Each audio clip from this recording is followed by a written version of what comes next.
The next morning, Wednesday, Guy and I met for breakfast at Mother Brown's. Sheila's mom smiled as we came in. "Remember," she said, "this meal is on Molly Wang. Molly said to tell you boys to enjoy yourselves." Guy's eyes lit up. "Can you make Belgian waffles?" Polly Sanford laughed. "If I had the right equipment, I could." "Then get me whatever other kind of waffles you have, and blueberry jelly, and a glass of milk and some hash browns, please." "Spinach omelet here and milk," I said. "Hash browns, too." Mrs. Stanford is a wizard at hash browns. "We'll be over in the telephone booth. We'll come and get it when it's ready."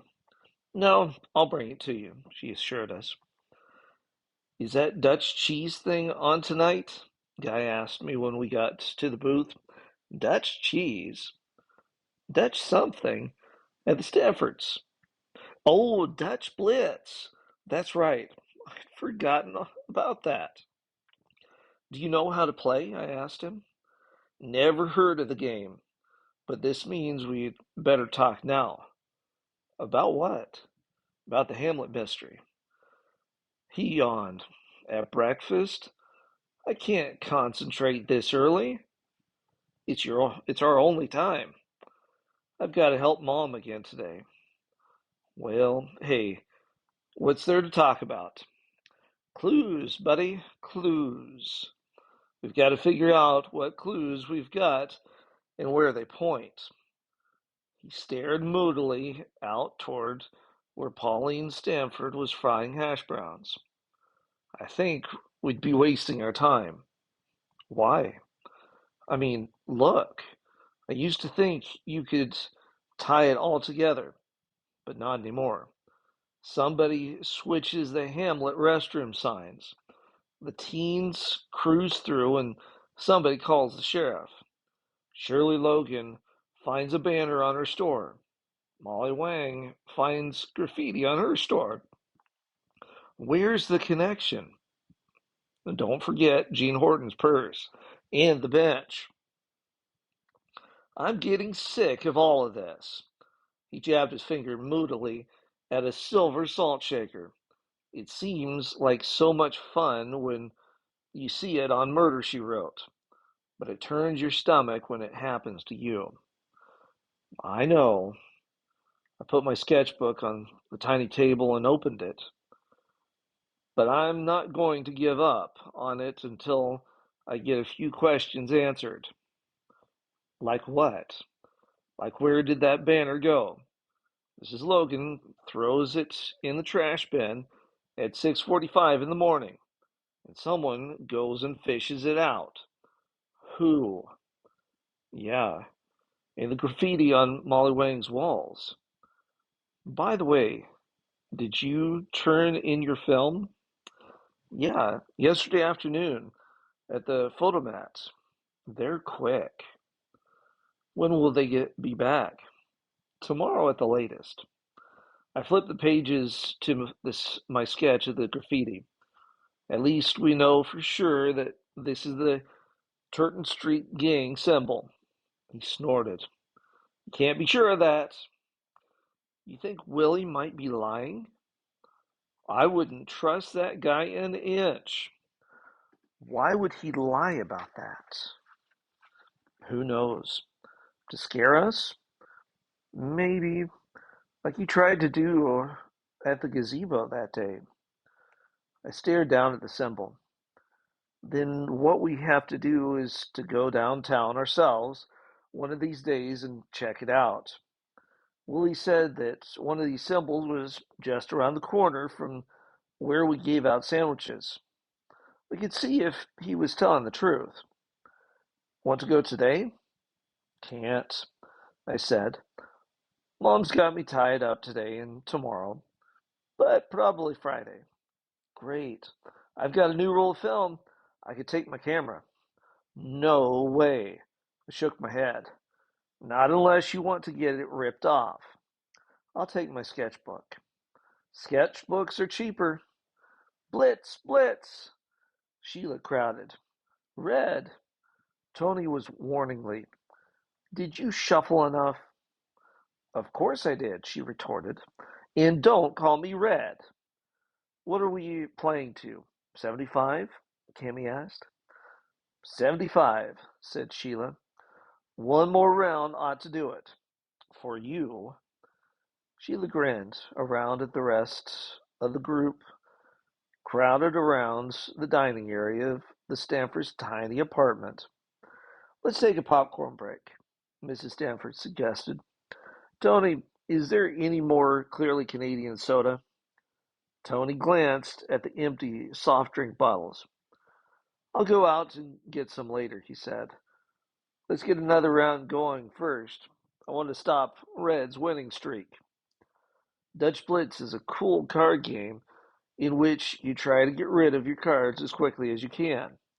When you do, you yell Blitz. Good popcorn, said Cammy, finishing off her bowl. Come on, let's do it, Tony said. He was my partner. I wiped my fingers on a napkin and started shuffling my card pack. Go for it. We leaned tensely forward in our chairs. Sheila was actually standing, one foot on her chair where she could get a good view of everything. Go! The action got faster and faster. Cards were slammed down on the table. The piles got thicker and more ragged. Blitz! Cammy called out in a dazed voice. Everyone else howled in frustration. Blitz! Repeated Cammy. I've gotten rid of all my cards. Okay, said Guy, who was keeping score. Count 'em up. One by one, we told him the points we earned. When he'd added them to our previous tally, he reported, Sheila's still on top. Mark, you're catching up. Cammy's next, then me, and then Tony. And I suppose I'm last, Mrs. Stanford said. Poor Polly, Tony crooned. Poor Polly. I happened to be glancing Sheila's way right then, and she shot him a look of pure hate. It jolted me. She caught me looking at her, and her expression changed. Tony, she said, don't say that. Poor Polly, Tony said again, grinning at her like a big brother grins when he knows he's found a teasing point. Don't joke about it. He raised his eyebrows. Joke about what? Cammy quickly and tactfully intervened. About Molly Wang's place, she said. Joke about what, Red? Sheila now had found her cool. Let's not talk about the vandalism now. I wasn't talking about the vandalism. But just the same, stop it, okay? Cammy said. This has been a bad week for all of us. Tony winked at me. Red's cute when she gets mad, isn't she? Got your decks shuffled? Guy asked loudly. Guy can act intelligently when he puts his mind to it. This ought to be the final round. Tony looked at me. Can you handle this round alone, Kruger? Sure. I'm going out for more soda. He gave me his cards and left the room. Tony, his mother called after him, get a paper too, will you? Will do. When the apartment door had closed, Sheila snarked. I hope he never comes back. Sheila, her mother began. Why didn't he stay with Dad? Darling, he's been nothing but trouble since he's come. Mrs. Stanford lightly tapped the edge of her deck on the table. Let's play another round. But somehow the fun had gone out of it. Sheila especially played without any enthusiasm at all, with the results that, to my great surprise, I was able to shout Blitz and narrowly beat her. Then we heard the apartment door open. Tony entered. Here's the pop. Thank you, Tony. His mother smiled. Sheila, could you get some more ice? And here's the paper, he said. Just put it in the magazine rack. Look, he thrust the newspaper at her. Look at it. Front page headline. Read it. With a mystified look, Mrs. Stanford unfolded the newspaper, and her mouth dropped open. I stood up and glanced at it. Then, there in large black letters, was a terse three-word headline: Gang threatens Hamlet.